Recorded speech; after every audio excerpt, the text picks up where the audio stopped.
somos gallegos, así que estamos acostumbrados a la lluvia. No tenemos problema, la verdad. No, ninguno. Podría ser peor, no pasa nada.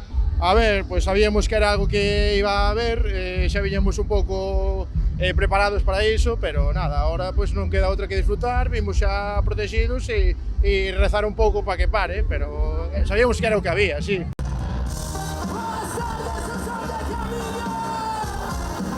Escapando del frío, por tu culpa llegas tarde a trabajar.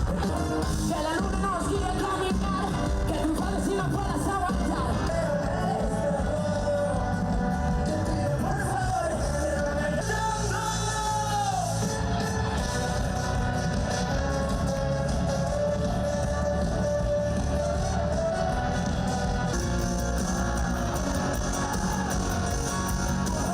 Está bien, la verdad es que a mí me gusta mucho, por ejemplo, Neil Moliner, entonces me gusta bastante, ¿sabes? Sí. Pues a lo mejor así alguno más de requetón o algo así.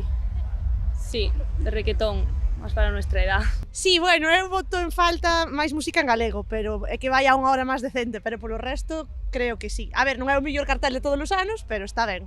A mí con Batial ya me conquistaron.